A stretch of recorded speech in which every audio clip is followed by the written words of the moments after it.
Welcome, ladies and gentlemen. My name is Damien Liversidge, the host of the Fight for Life podcast. And today we have such a treat. I've got the lovely Melissa with me here today. She is a confidence strategist. She decided to give me a tongue twister. So I was like, okay, let me just try my luck at it. So here I am. I'm actually going to be asking her story and just going into a little bit about who she is, because I think a lot of people need to know her story, because I felt, you know what, let's just do it. On this recording, it was more like, okay, it was a call, supposed to be a call, and here we are just recording it. So it's a real improv session, guys. So I am so glad you're on here, Melissa, and I hope you will enjoy your time here. Most definitely. Thank you for having me. All right, so Melissa, just tell us a little bit about what you do and who do you actually work with? Okay, so as you introduced me, so I'm a confidence strategist. So I work with generally people pleasers and overachievers to put a strategy together on how we can get from where you are to where you want to be. Now, the way in which I say it's a strategy rather than a coach is because I was a people pleaser and I am an overachiever. And generally, we're naughty. We say we do things and we don't actually want to do it. We want to please people all the time. And actually, what I want to do is, each and every person and each and every person's needs are so different. So actually putting a strategy together to get you from A to B and then from B to Z is so, so important for me. Not only for me to be able to help and coach people through it, but it's also that we can see what that looks like. Because I think it's very difficult, very easy for us to sort of go off track as we do in life, and that's fine. But sometimes we do need to stay on track to see what it is that we're actually gunning for. So I am the owner and founder of Evolve with a E dash Volve. And the reason I've done that is because, a lot of my clients are from around the world, and um, depends on whatever your beliefs are in terms of, the Darwin theory or whatnot, we all evolve all the time. And I was just saying to Damien before, I didn't have someone to help me evolve along the way. So it took me a long time. So Mm. if I can help other people evolve in a shorter period of time and be that person that I didn't have, like, that's me done. Like, I can die a happy person Oh, that's in awesome, a actually. really non-morbid way. Yeah, that is so awesome. I mean, like you said, some of us didn't have that like helping hand, and we tend to, I think we self-sabotage ourselves if, in a way. And I think the way you do it, you just go, you know what, let me give you the confidence to do it. And I mean, I think you give like more that little push where other people don't.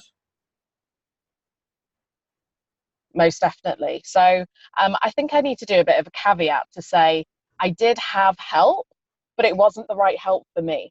Mm. So at different times I had therapy, at different times I had a life coach, and probably at those times I needed the opposite.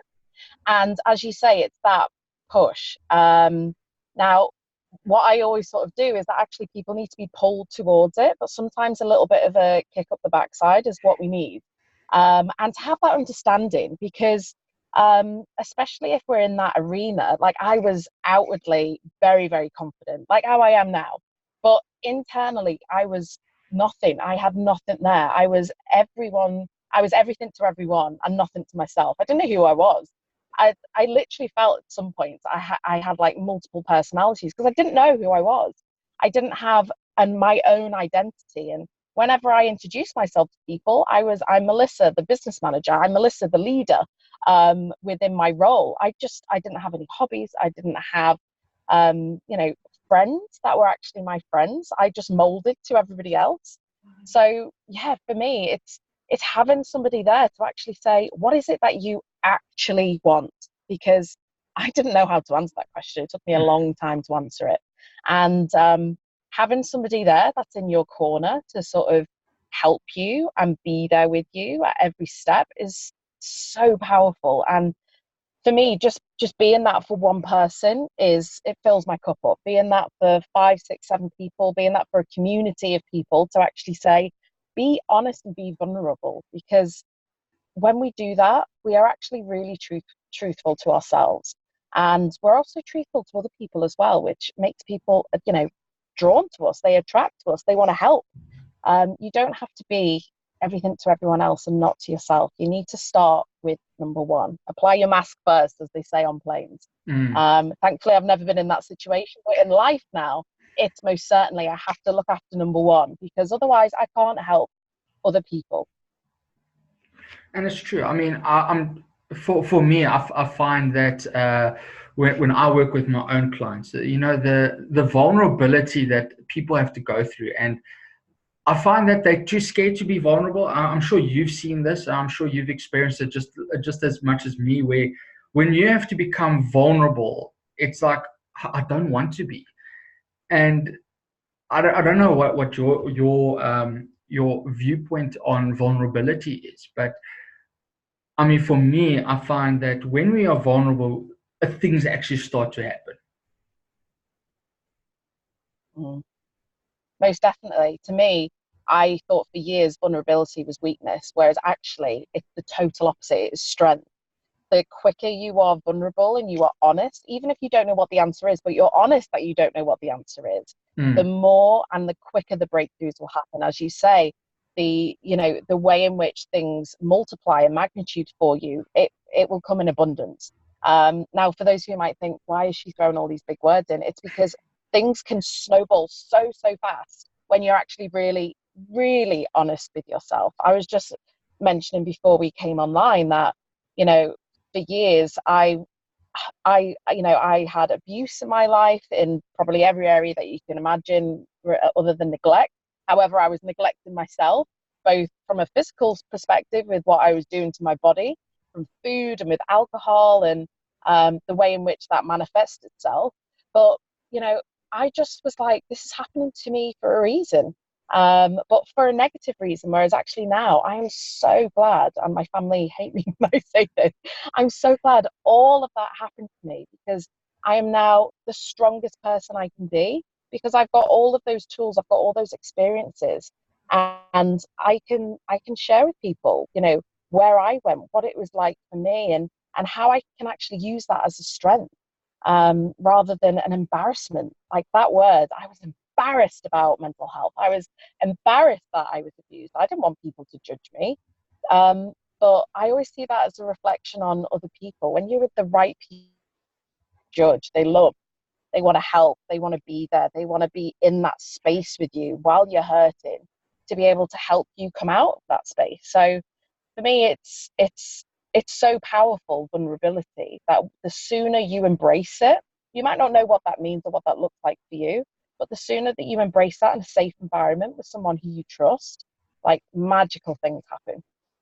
No, for sure. I mean, when you said like you have that helping hand that does come into every now and again, like especially like I think we also take our families for granted at times. I mean, yes, they love us, they support us, they push us, but sometimes they really just like annoy us at times. But I mean, like for example, like you just said, yeah, your family hate you for saying that, but unfortunately, it's true. I mean, I've been there. I've been there. I've done it. I mean, I've been through literally, as they say, I've been through hell. But Yeah. I mean, mine was more mindset. I mean, I was told by a psychologist, you will never become a success. You'll never get into varsity. You will never have a Wow. piece of paper behind your name. But here I am sitting with like 7 certifications. I mean, and people are like, but how did you do that? Well, I needed to prove someone wrong. Not only that guy, but I had to prove myself wrong. And the weird part is when we look at uh, coaches, we always have this amazing 2 little words, which is called limiting beliefs, and we tend to always drill it, but people don't understand how important it is. And I mean, you've been through it. I mean, you've just said the road that you went through. I mean, it just gets worse and worse and worse and worse until you get to the point where you're like, what am I doing? You know? Mm. And I think but that's why I mean guys, literally I love this girl. She's like really amazing. You must check out her Facebook stuff. I mean, she's like it's like no filter from what I'm seeing. I mean, I look at that. I mean, you were not so long ago. You were on a retreat, right? Yes, yeah. So I probably go on about now about 4 or 5 retreats a year. And next year I'm hoping to do about 10 to 12, just because I'm still on my journey. I'm still going. And I'm not perfect by any means, but I'm very honest. And with that comes vulnerability of actually saying, this is what I've learned today. So just to give you an example, I was just thinking it when you were talking before about a limiting belief. One of the things that I did on the retreat, we were learning about wealth and what wealth means to us and the relationship that we have. Now, I had such an inbuilt that I didn't even feel that I had a belief. It was just a habit. And talking about money made me sob, like snotty snot, like snobbing, sobbing, honestly. But and you just think, if you can imagine what is ingrained within you that you totally believe is possible, um, or not, that isn't possible. It's mind blowing. And even for me, like I was so excited. We did like a task on, it's probably you do it and people might be aware of like the wheel of life. So you kind of look at where you're at and it's a 1 or a 10. I was so excited that all of my categories were 1 or 2 because I thought when I get to 10, I can go back to 1 or 2 again because there's always going to be a new level. Now, other people were like, that's a crazy way of looking at it. But that is the growth in me now, where I just think wherever I get to, there's always going to be another level. And even if you think your top level, you're there, there's always another one. Like you can always improve. And it's just so powerful. So for me to be integral as well to what I'm doing, I need to put my money where my mouth is and sort of, walk the talk. I need to continue that journey and share everything that I have because, as you say, there's no filter. And yeah, I kind of felt, years ago, you had to be this on Facebook and you had to be, on LinkedIn, this, prim and proper professional. And yeah, there is an element of professionalism in there. But at the same time, I'm a human and people react to humans better than they do to robots. And um, for me, that is where we're going in life now, is we're kind of put into this box of this is what you should be like. You do you. That is exactly like my message is whatever you want to do, you do it as long as you're obviously not hurting people. I'm always going to be in your corner. Because, even if it's against what I believe in and what I do, that's absolutely fine. If that is your core belief and that is your values and that's where you want to go. But actually, as you say, getting to the bottom of those self-sabotaging limiting beliefs is so, so powerful. And like my tagline on LinkedIn is giving self-sabotage the middle finger. And that is the best thing you can do.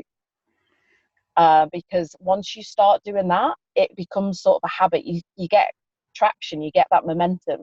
So rather than just sort of walking and you feel like, dragging the whole team behind you, when you get that momentum, like you are on fire.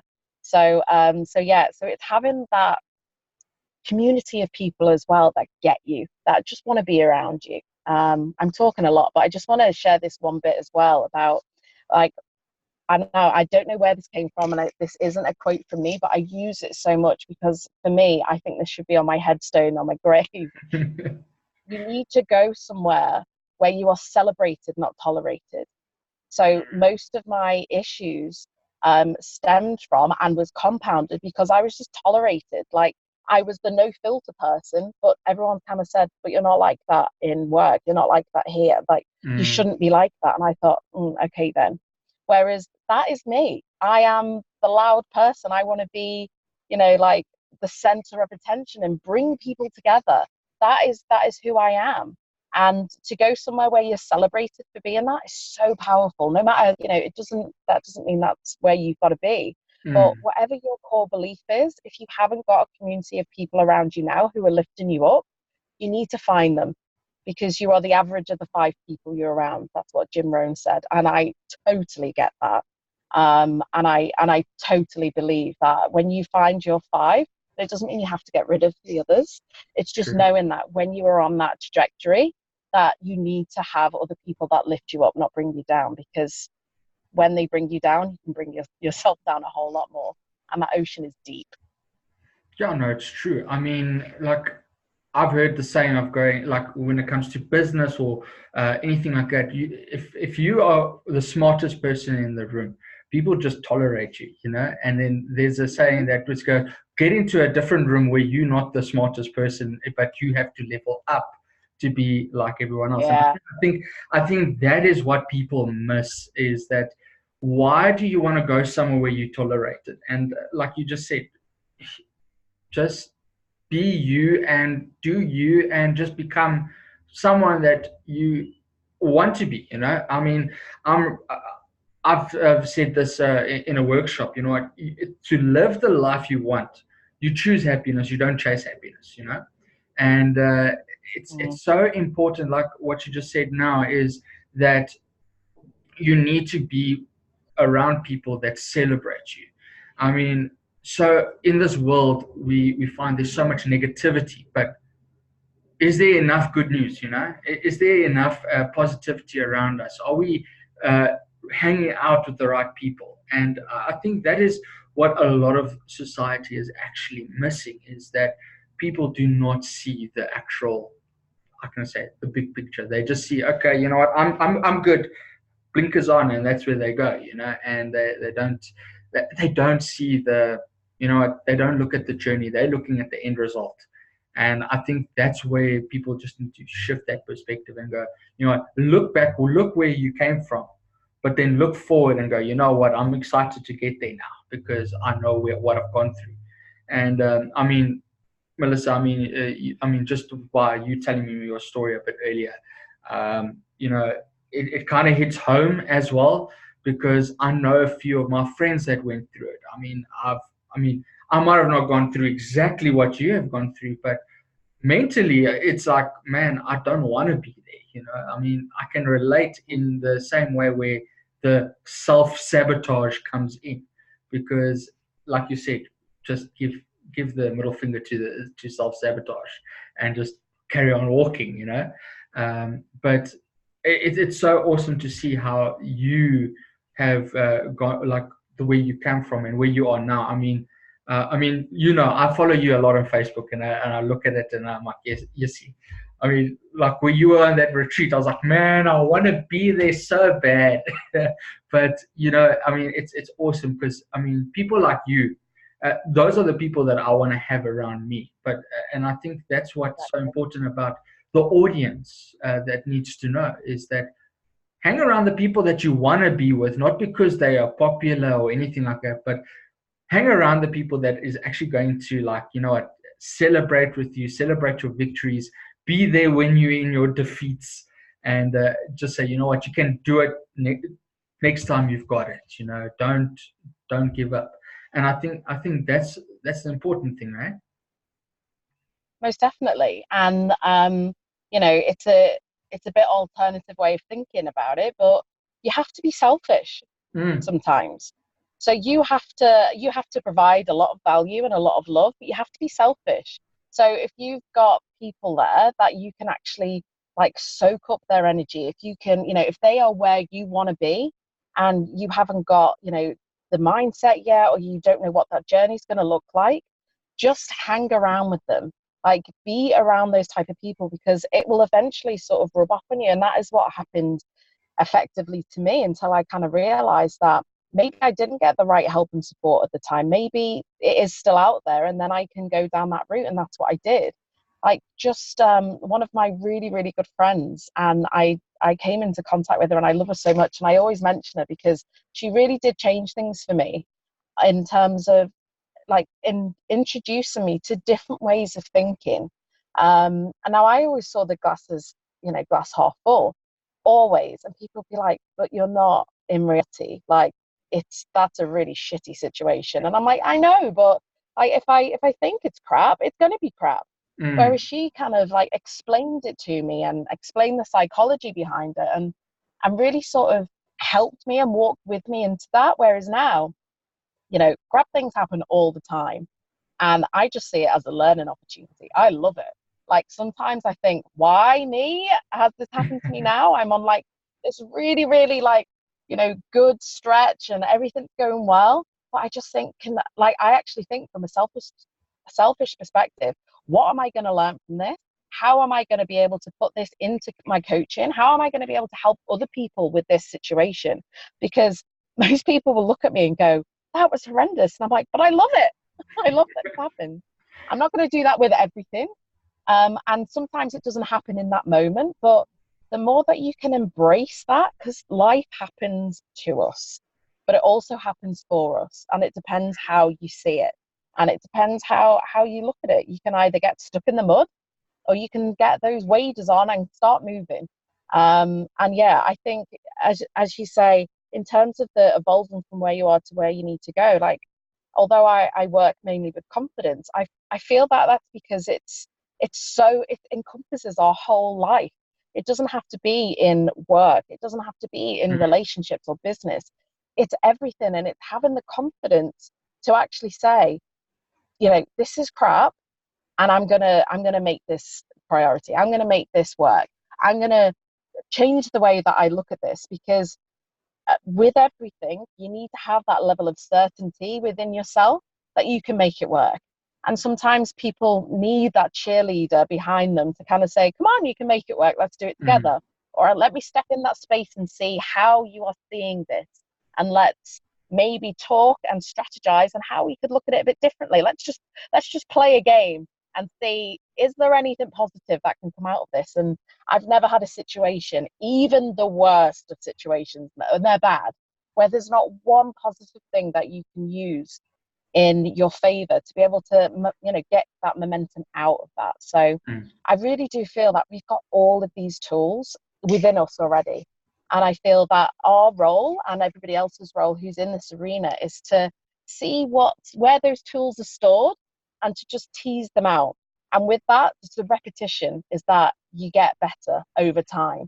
And you think, that tool's stored there, and I use that for that. It might not work in this situation, but it might help. It might help that person over there. Let me go and help them. Let me go and provide value.